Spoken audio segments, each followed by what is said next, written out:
Victoria was angry with me and her husband, Oscar Kelly. She was tense as she sat in the back of the car on our way back from Ella and Charlie Sanders' party. She was frowning, and I could tell she was upset with me. I had messed up, and I knew I had done something wrong. I really messed up. I embarrassed my wife of 7 years and the mother of our 3 children in front of everyone. I couldn't shake the guilt. What did I do to deserve such disdain?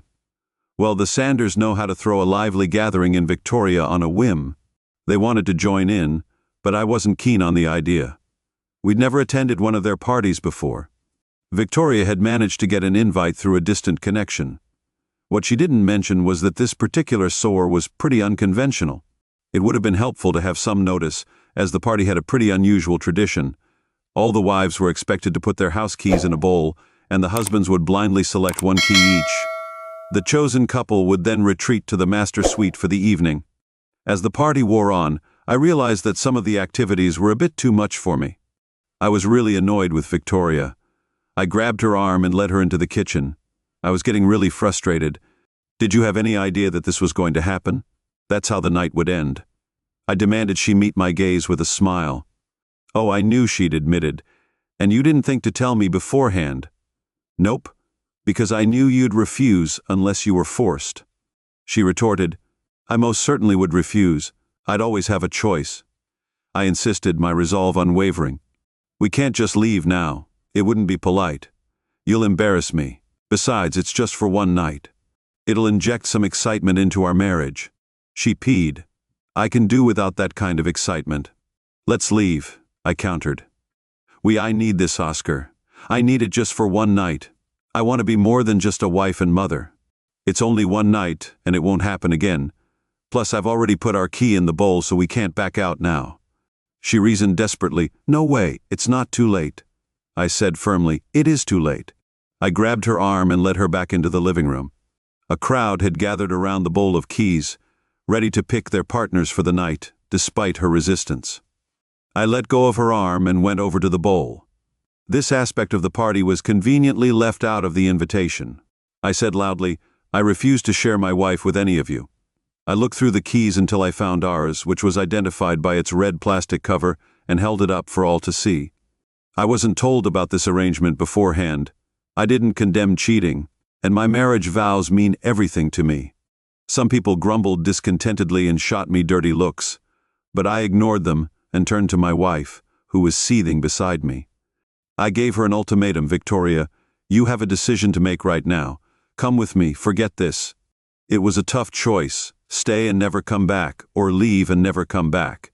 I decided to leave. Everyone turned to my wife. She was flushed with embarrassment.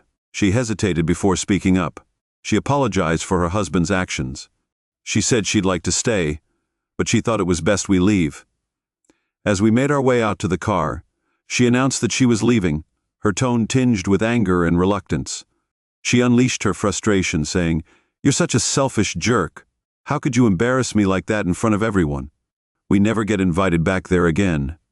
I retorted, But you would have been with another wife too, so we both would have had fun.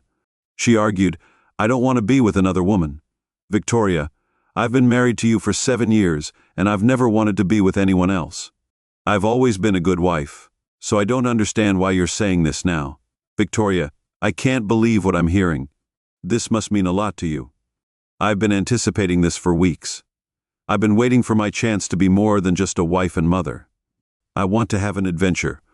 I want to feel admired. She confessed earnestly, Do you really mean to spend the night with someone other than me? I asked, feeling heavy-hearted. Well, that's quite straightforward, she replied casually. I slammed on the brakes, made a swift turn in the street and raced back to the Sanders house. Victoria screamed as I maneuvered the car. What are you doing, Oscar? She demanded, panic creeping into her voice. If spending a night with another man means that much to you, Victoria, then go ahead. And do it, I said, stopping the car in front of their house. It looks like you're not too late to join in. Get out and enjoy your night with some random guy. I hope he satisfies you in ways I can't. Oscar, it's just something new and an adventure. You're perfect for me, but I can't go in there alone. We both have to participate, each with a new partner. She pleaded. I've already made my stance clear. I want no part of it. Victoria, I've never cheated on you and I won't until we're not married anymore, I declared firmly. What does that mean? She asked, her voice showing her confusion. It means exactly what I said. It's time for you to decide, Victoria. So, if you're going for it, go be with your cheating friends. They'll definitely welcome a beautiful woman like you into their little scheme, even without her husband, I said bitterly. Victoria reached for the door handle, then hesitated, deep in thought. Would you pick me up tomorrow morning, Oscar? You know, from wherever I end up, I'll call and let you know, she asked softly, her tone now tinged with uncertainty. Not a chance. I'm sure your new guy will give you a lift after spending the night with you, I replied coldly. You're making it sound so awful, Oscar. You won't be my lover, just someone I'm getting close to for one night. I love you, Oscar. You're the only man for me. Voice pleading, do you truly believe that there's no way you could love me and do what you're planning? Let me get this straight. You just want someone new for intimacy, right? You want a new guy to fulfill you? I'm just trying to get control of the situation. It's just one night with someone new. It'll be thrilling. Have you ever wondered what it's like to be with someone different? It'll be a new experience with different emotions. Everything will be fresh. Trust me, it'll spice things up for us. Enjoy your time with someone new, she said, her words falling heavy between us. Victoria, I hope you understand the gravity of what you're doing. It's just one night, Oscar. That's not too much to ask. Together, she argued, if you go through with this, we won't have anything to show for it. You're exaggerating, I replied. Oscar, I won't let you ruin this night for me. I just want a little time with someone new and you're not going to stop me. I'm going through with it, and you need to accept it. I'll be back tomorrow morning, and I'll make you forget all about this. You're being ridiculous. I belong to you and you'll still want me. I'll make sure of that. Victoria, if you go back into that house, we're done. One night will cost you your marriage and your family. I warned you, Oscar. It won't. We're married. And we'll stay that way. We're meant to be together. I love you and I know you love me. We'll get through this. I promise, I'll make it right, she reassured you. You're breaking my heart. Victoria, I confessed, don't be so dramatic. Think of it as sending me on an adventure. He brushed it off, saying it was an adventure for him but the end for us. I replied, Solly, stop talking nonsense. She snapped, Oscar, I'll change your mind in the morning. She insisted, You know how? Do you really think I'll touch you after you spent the night with someone else? I questioned, You'll touch me, Oscar, and much more. I'll make sure of it. She asserted confidently, God, I never realized how foolish you are. Get out. I said, My words. She was surprised and opened the car door to step out. I said, I'll see you tomorrow morning, Oscar. No, Victoria, you won't. I sighed, shaking my head. As soon as she pushed the door to close it, I slammed the accelerator and tore away, leaving skid marks for half a block. Glancing at her in the rearview mirror as I sped down the street, I saw her expression was completely shocked. She hadn't moved when I turned the corner and she disappeared from sight. I hoped she would call me immediately, admitting she was wrong and asking me to come back for her, but the call never came. Perhaps I thought I'd be upset for a couple of days, then she could smooth things over by bringing me to bed. Well, she was wrong. My dad always said that if a woman was considering cheating, she'd already crossed that line mentally. If a married woman was seriously contemplating it, she'd already broken her vows. It's one thing to admire someone, but if she's actively plotting, she's already betrayed you. As much as it hurts, our marriage was over, and it was time to move forward. The real tragedy lay in our 3 kids, age 7 too. Emma is 7, Charlotte is 6, and the youngest is 4. I couldn't imagine life without them, but I had to take action against Victoria's behavior. The kids were with my mum for the weekend, which gave me time to plan my next steps. I drove around aimlessly for a while, still hoping that Victoria would call and ask me to pick her up. However, it became clear that she had made up her mind and had finally settled on a plan. I headed home just as I pulled into the driveway and my phone rang. I really hoped it was Victoria calling to ask me to come and get her. I answered anyway, but instead of her voice, there was loud music and laughter in the background, and a man spoke. Hey, Oscar. It's Henry Price from the party. Your wife left me. She gave me your number. She's really excited about tonight and wants you to be a part of it too. You're a lucky guy. Every guy here hopes they'll get her key. She keeps saying someone's in for a memorable night. Come back and join us. There are some hot ladies here eager to have fun with you. Go to hell, Henry Price. You manipulative bastard. I hung up and went inside. It took me less than 30 minutes to pack 2 suitcases with enough clothes for a week or two. I loaded everything into the car, including my laptop and shaving kit. I searched for our wedding license, tore it into pieces, and then smashed my wedding ring with a hammer. It took a few hits to flatten it, but once I did, I placed the pieces on Victoria's pillow, locked the door, and drove off into the night. I was aiming to find a motel a few miles outside of town, but first I swung by the Sanders' Pace again. Some cars had already departed from the party, and a few as I drove off, people were outside chatting as they paired up for the night. I didn't spot Victoria, so I figured she'd either left with her new partner or was with Mr. Sanders. I picked a motel in the next town over.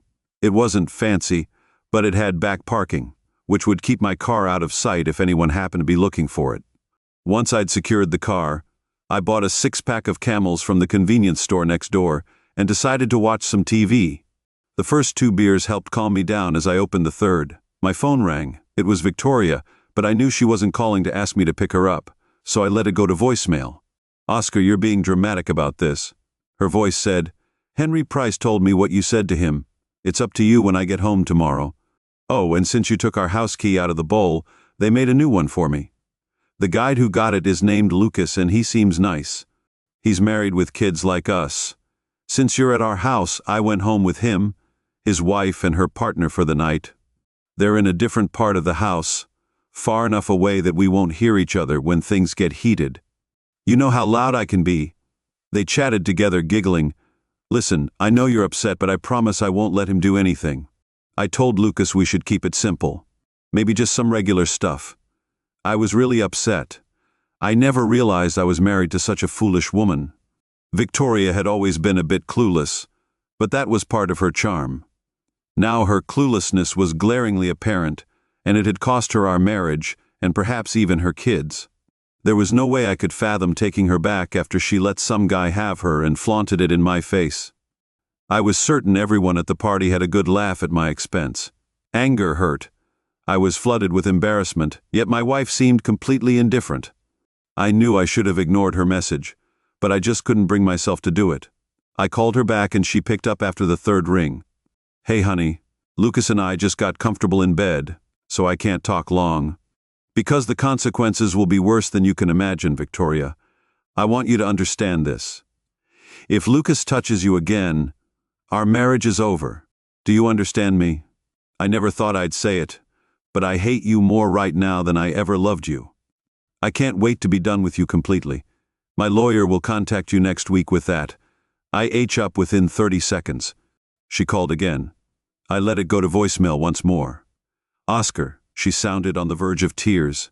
Why are you acting like this? How could you say those things to me? I'm your wife. Can't you just let me have this one night? Lucas and I just started, and now you're ruling it for me. I don't know if I can enjoy being with him. I'll be home in the morning, and we can talk about this then.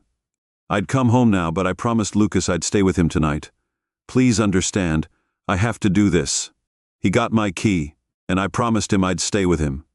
He really wants it now. Oh God. Right now as I'm talking to you, I have to go. Lucas is ready to go. I mean, he's ready. I love you, Oscar. I'll always love you.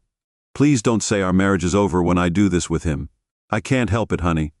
He's already here. Oh God, please. Oh yes, please. Try to understand. I heard her whisper to him. Oh yeah, Lucas.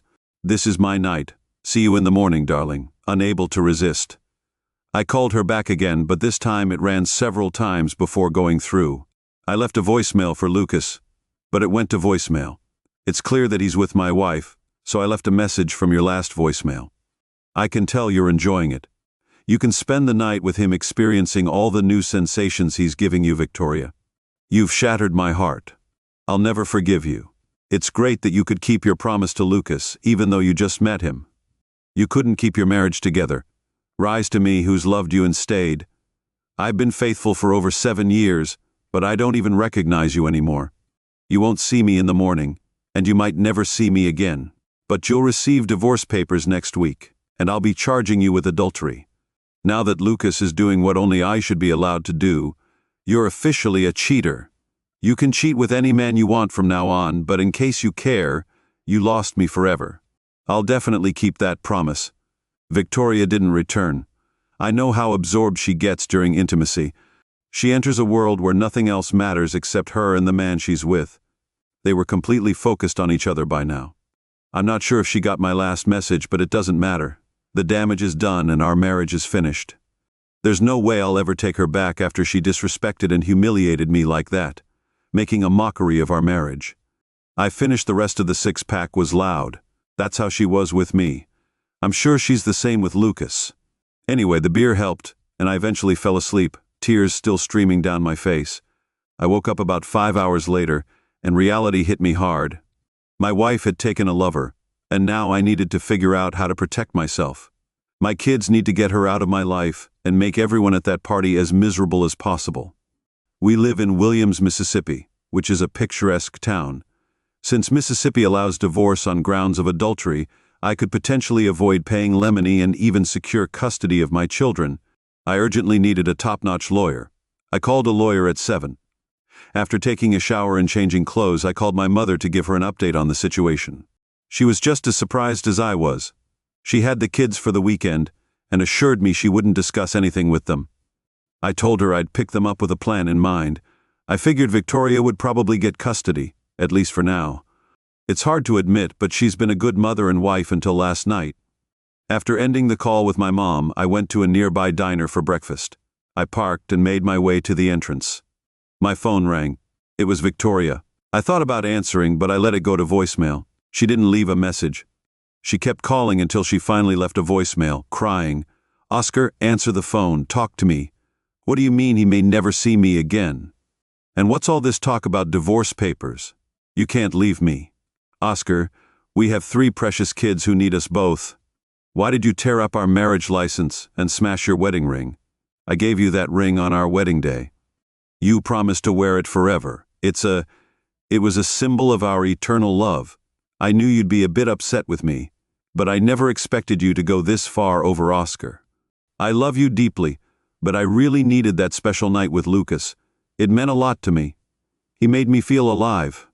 Again, I forgot how exhilarating it is to laugh and scream at the same time, but as incredible as last night was, you're the only man for me, Oscar. I know how to make it up to you and ease your heartache. Please come home so I can show you how much I love you and make things right. She started crying, and it was hard to make out her words. Oscar, why can't you see? I just needed one night with someone new to feel desired and wanted again.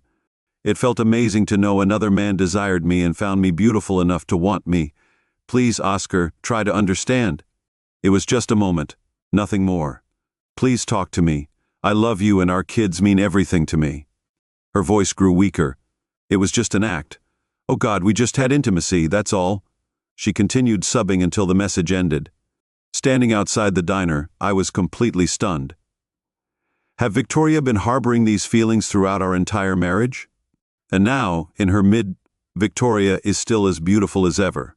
She's 33 now, weighs 130 lbs, has dark blonde hair that falls to her shoulders, and light blue eyes. She has a fantastic figure. Her breasts aren't too big or too small, and while her hips are a bit wider after having 3 kids, she still turns heads wherever she goes. So I don't see why she'd need to feel desired by another man. I've always shown her how much I love and desire her.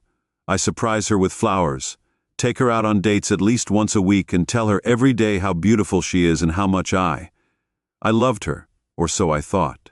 We had amazing sex at least 3 times a week, and I always made sure she had 1 or more orgasms. What did I miss? I'd lost my appetite, but I went into the diner anyway. I found an empty table and ordered scrambled eggs, toast, and I had black coffee, but I barely touched my breakfast. I ended up drinking at least 6 cups of coffee. I'd never felt so lost in my life. I'd heard people say they wished they were dead, and now I understood what they meant. The only thing keeping me going was the thought of my children. I had to live for them. I had to get through this living nightmare that Victoria had created and build a future for them. I was determined to persevere. Victoria called my phone about 30 times that day, but I always let it go to voicemail. She pleaded with me to understand, but she never apologized for her actions. She never admitted to making a mistake. She insisted that she needed that one night, and that it was my responsibility to support her. They only had intimacy 3 times that night, and once more in the morning. She was worried that she hadn't turned her phone off in time, and that I might have overheard them. As soon as Lucas did his job, she hoped I hadn't heard too much. She really knew how to deeply hurt me. I couldn't believe she could be so foolish. On the bright side, though, I now had solid evidence. I had audio evidence of her infidelity to use in court, but I wasn't sure if it would be enough. The recordings were very convincing and left no room for doubt. I planned to find a good lawyer the next day and gather all the necessary information. I visited my children at Manon's place. My mom told me that Victoria had already called to check on the kids and ask about my whereabouts. I was pretty upset about what had happened, so I told her I didn't want to see or speak to her. Apparently, Victoria started crying and said I didn't understand. My mom said that no man would ever understand a wife haunting her husband. Then Victoria asked if she should pick up the kids, but my mom said it might be best for them to stay a few more days until things calmed down. The kids were really happy to see me, but they were curious about why their mom was away. I told them that she was busy with something important to her, and they were staying with Grandma for a bit longer.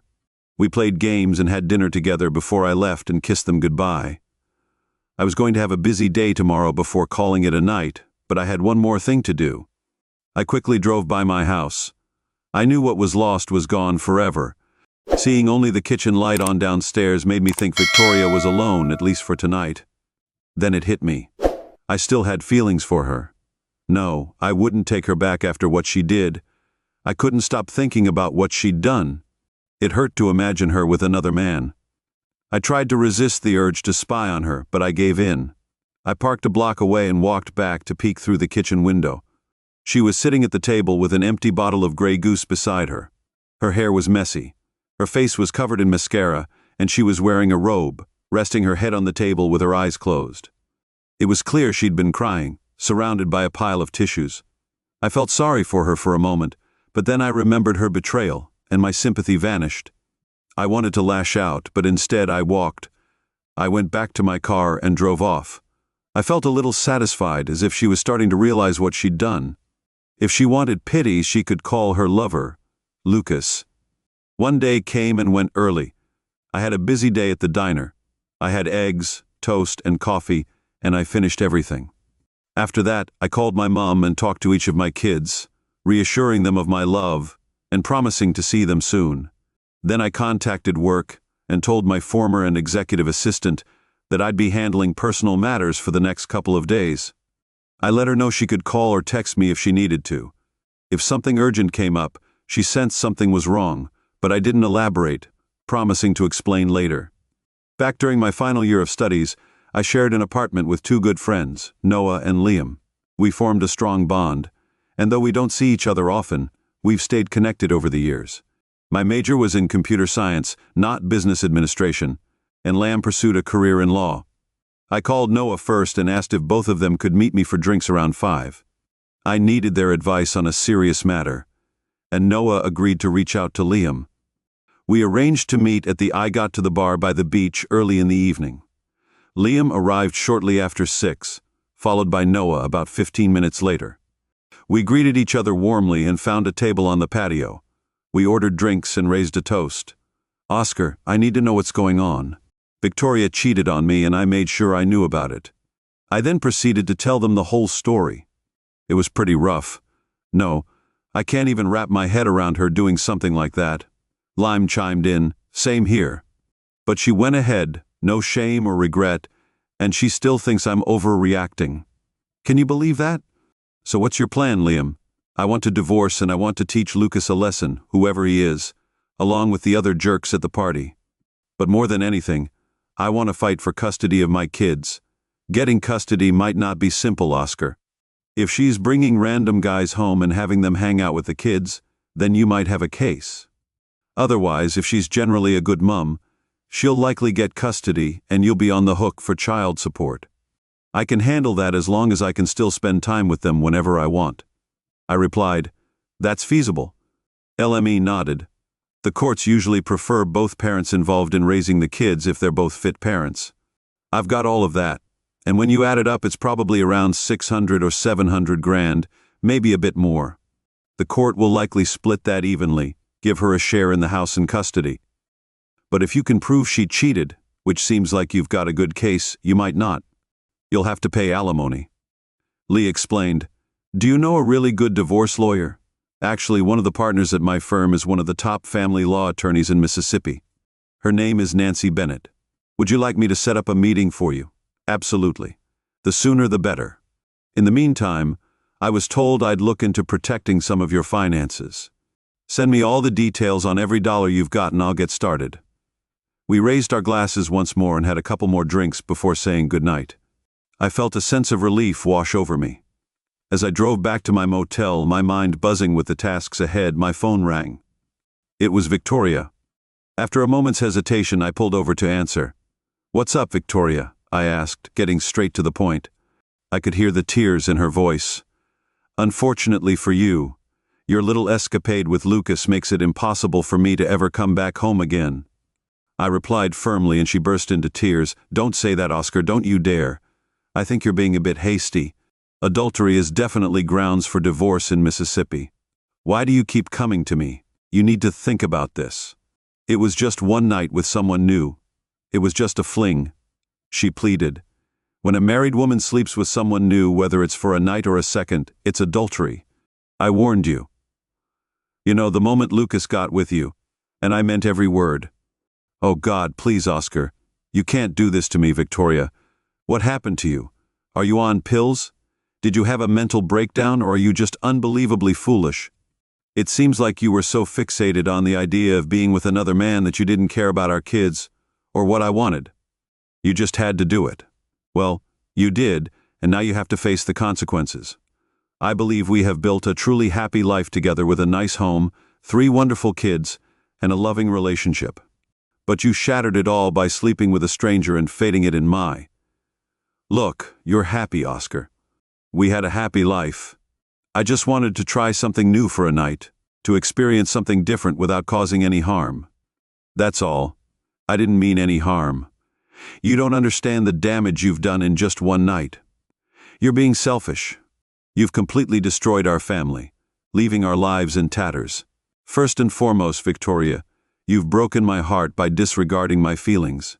Remember me, your husband, the one who has loved you unconditionally since the day we met, the man who works tirelessly every day to provide the life you desire. You broke our 10-year marriage vows. You pledged your body to me in front of our family's friends and God. Last night you showed me that you'll do as you please, disregarding my wishes. You told me to go to hell and insisted on doing whatever you wanted without. I never meant to hurt you, Oscar. I didn't realize the impact my actions would have. I just wanted to try something new, and I love you. It wasn't about disregarding you, but I see now that I made a mistake by ignoring your feelings completely. My night with Lucas I was selfish and thought only of myself, without considering you or our children. I felt like I deserved a special moment just for myself, and I got it. But it came at the cost of our marriage, and likely tarnished my reputation with family and friends. Perhaps one day you'll forgive me, but I understand. I know you'll never forget, and you'll make sure everyone knows what I've done. You called me childish for being upset about your infidelity. Let's see how you handle it when everyone knows you willingly engaged in intimacy with Lucas. Not once, but 4 times. Pleasuring each other twice. Oh, please, Oscar, you can't do that. I'm sorry, Victoria, but you should have thought about that before you acted. You made your choices, and now you have to face the consequences. You seem to think your actions are no big deal, like a minor offense like a traffic ticket, or forgetting to return a library book. A year of marriage with someone who cared about you deeply for a brief encounter with a stranger. Was it worth sacrificing your family? I never imagined I'd lose everything, Oscar. I thought you'd love me enough to understand and support me. But no rational person would condemn their spouse for having an affair simply because they wanted something new for a night. It doesn't work that way, and you should have known better. What made you do this, Victoria? I never imagined it would affect you this deeply. Seriously, Oscar. What's the harm in me being with another guy if it doesn't change anything between us? It's still yours, waiting for you. What I did with Lucas doesn't diminish my love for you. I heard about couples swapping partners at the Sanders, and it intrigued me. Why shouldn't a husband or wife have a night with a stranger, someone safe, and enjoy it? I wanted to try something new just once and then I'd fully commit to you again. But you see it as a lack of respect. I pleaded with you not to, but you went ahead anyway, excluding me from something we shared for over 7 years. Those VBS meant the world to me, and the bond between us brought 3 wonderful children into our lives. We have children who adore us, and we were a family who were devoted to each other. But now you share the part of you that created those kids with someone else. You expect me to move on from that, but to me it's a complete betrayal of our family and our promises. And any respect you once had for me, you wanted someone else, and now you've got it. But in doing so, Victoria, you've thrown away everything we cherished. Part of me still cares, but I can't continue like this. Why are you so stubborn? Oscar, can't you see it was something I needed? Nothing's changed between us. Victoria, things are different now. You're not just mine anymore. I asked you not to do this. I can't just forgive and forget. You betrayed me, and that's a wound that won't heal overnight. I'm getting a lawyer and filing for divorce on grounds of adultery. I'll name Lucas and everyone else involved. Imagine, when your friends find out you're the reason their social circle is falling apart, you're in trouble. Take your flings and go to hell, Victoria. I finally found the right attorney to help me navigate the mess my life had become. She was direct. She got straight to the point, asking about why I wanted a divorce and what I wanted to happen next. I told her what I wanted, including sharing my assets with Victoria and offering her a home at the U of A. I said I didn't think I'd get full custody of my kids, but I wanted to have them around as much as possible. I also shared the audio evidence of Victoria's affair with Lucas, where she admitted to it multiple times. She couldn't believe my wife's recklessness in confessing such actions and voicemails that could be used against her in court. She said we might need a voice recognition expert to confirm the recordings are real, but unless the judge is unreasonable, they should be admissible as evidence. We spent the rest of the hour talking about what I want from Lucas and the others involved in the wife-swapping party. Miss Bennett didn't think we could get money from them, but she had a plan to make them pay publicly. I want to expose their activities and embarrass them enough to cause some damage. I'm greedy that such an outcome would be enough for me after paying her retainer fee. I asked her to serve Victoria with the divorce papers right away. She said the process wouldn't be long and promised to. I asked her to keep me informed every step of the way. On Tuesday afternoon, I picked up my kids from my mom and took them back to Susan's house. She greeted them with warmth, embracing and kissing them tenderly. When she reached out to me, I instinctively stepped back, which made her eyes well up with tears. She asked me to stay, but I explained that I couldn't. I thought it was best for the kids to stay with her. I was planning to pick them up again on Friday for the weekend, although Victoria seemed to be struggling. I couldn't help but feel detached, as if I had brought this upon her. She was going through a lot, but it wasn't as bad as how I was feeling because of what she'd done. I went back to work on Wednesday. I couldn't afford to neglect my job. It was more than just a source of income. It was a mental distraction. It was something I needed. I was really struggling with pity from Victoria's betrayal. I couldn't let it consume me, especially for the sake of my kids. On Thursday evening, I met up with Noah and Lee once again. This time, we went to the Shell Oyster House for dinner. We enjoyed their fire-roasted hand crab shells and dirty martinis. We had a great time catching up, even though my personal life was a bit chaotic. Over dinner, I told Noah and Lee about my kids and the divorce proceedings. Noah had also discussed ways to safeguard some of my assets. I also told him about my finances and gave him the go-ahead to proceed. While it might not have meant much immediately, it could prove beneficial in the long run.